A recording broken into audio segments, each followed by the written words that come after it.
every courtroom, there are moments that change everything, where silence speaks louder than testimony, and where truth, no matter how painful, cuts deeper than any accusation. This was one of those moments. Janice Combs, mother of Sean Diddy Combs, sat on the witness stand, her posture composed, her voice quiet but unwavering. And then she said the words no one expected. "Sean, I'm your mother. I love you unconditionally, but I need to know what I'm standing behind." The entire room fell still.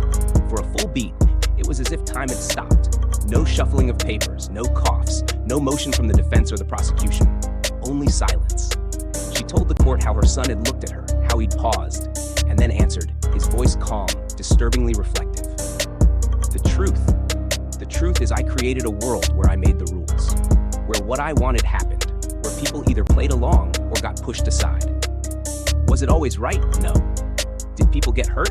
Yes. But that's how power works, Ma. That's how it's always worked.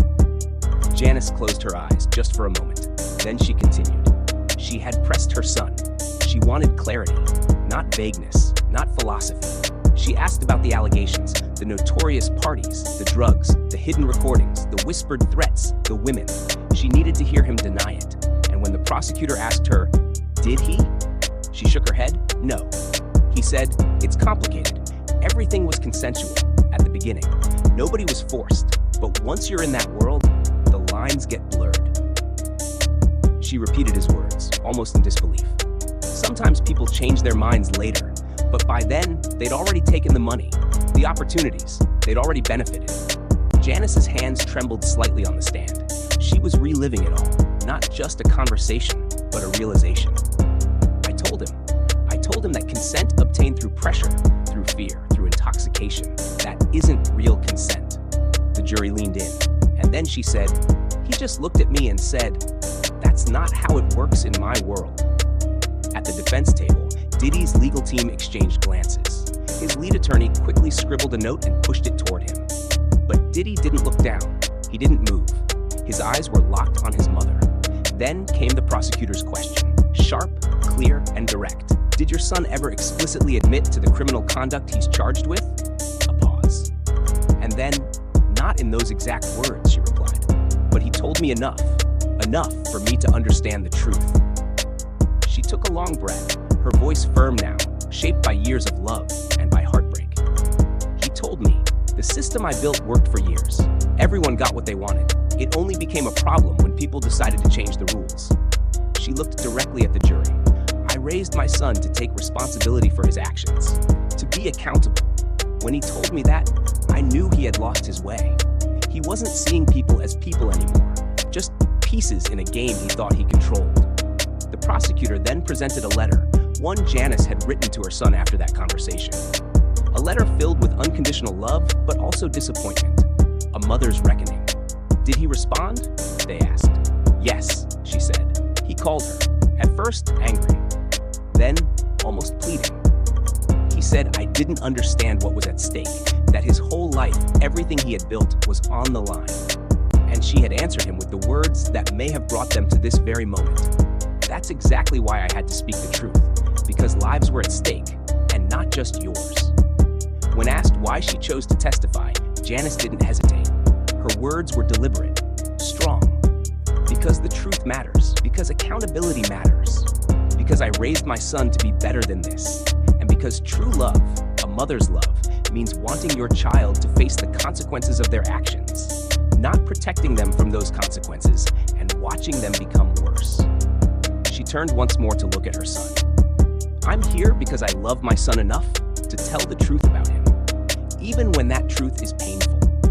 I'm here because the women who were hurt deserve someone to acknowledge their pain. And I'm here because Sean needs to understand that no amount of money, no fame, no power puts you above basic human decency." For the first time since the trial began, something inside Diddy broke. His shoulders sagged. The mask of control slipped. And in that moment, he didn't look like a music mogul or a billionaire icon. He looked like a son hearing the one judgment he had never prepared to face, his mother's. The courtroom was still reeling. After Janice Combs stepped down from the witness stand, her back straight, her dignity intact, something fundamental had shifted. Even the air felt heavier. prosecution wasn't finished. Their next witness wasn't a victim or a former employee. It was someone who had never met Diddy, but who might have understood him better than anyone else in the room. Dr. Margaret Chen, an expert in family psychology. She specialized in the dynamics of powerful public figures, how influence, money, and fame alter relationships behind closed doors, how they distort accountability, how they mask abuse. The prosecution began by asking her to explain what the courtroom had just witnessed. Dr. Chen adjusted her glasses, calm, measured. What we saw today, she began, was extraordinary. In most high-profile criminal cases involving celebrities, she explained, family members either stay silent or defend the accused no matter what. That's the default. Loyalty over truth. But what Janice Combs did, she said, was a profound break from that pattern. A mother choosing moral clarity over blind allegiance. She called it a moral tipping point, a moment when the emotional burden of denial becomes too much to carry. When love and integrity are no longer in conflict, but aligned in painful truth. And the jury listened, every word. Dr. Chen referenced Janice's notes, handwritten reflections spanning from 2008 to 2024. Years of private thoughts, quietly documenting her growing discomfort with the man her son was becoming. At first, the entries were forgiving. Excuses made. He's just tired. It's the stress. He's under pressure. But as time went on, the tone shifted. The excuses stopped. The patterns emerged. Manipulation, control, dismissal of concerns, and always the same justification. That's just business. Dr. Chen explained how people in positions of extreme power often become insulated, surrounded by handlers, yes men, and enablers. Their world shrinks, but their ego expands.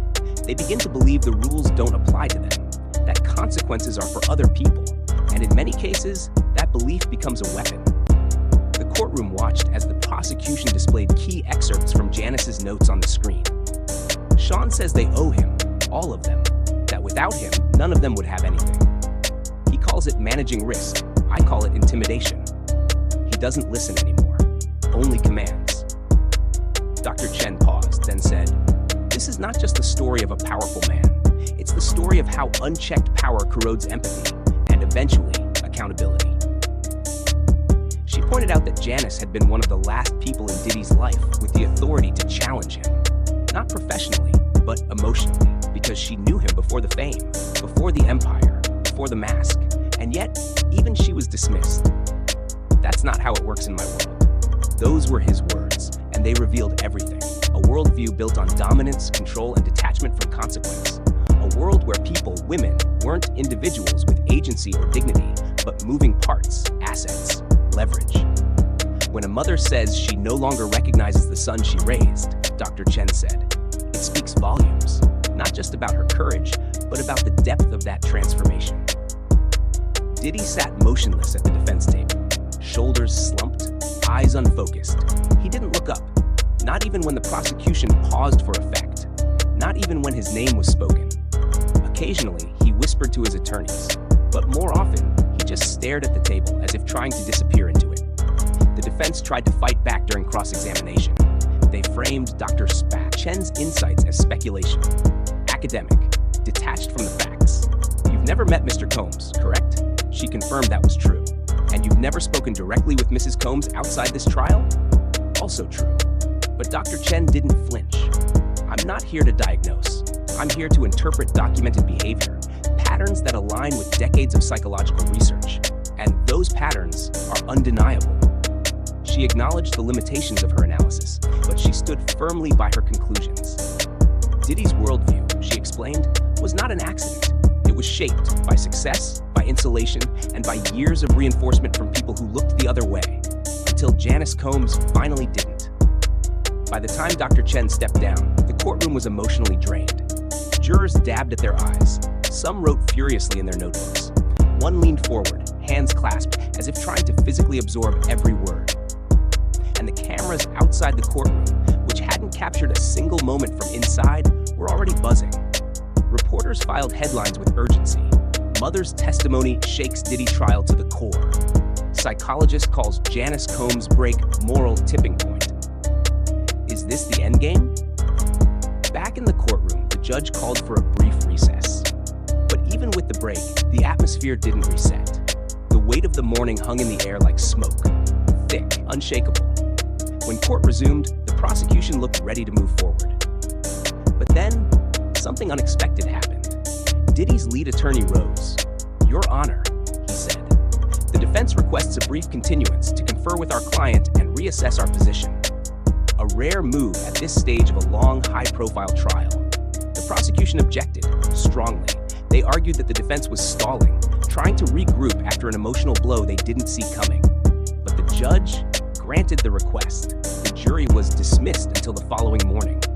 And outside the courthouse, the story spread like wildfire. People weren't talking about the evidence or the charges. They were talking about the mother. The woman who stepped forward when no one else would, who told the truth not because she hated her son, but because she still loved him deeply and wanted him to finally face what he had become.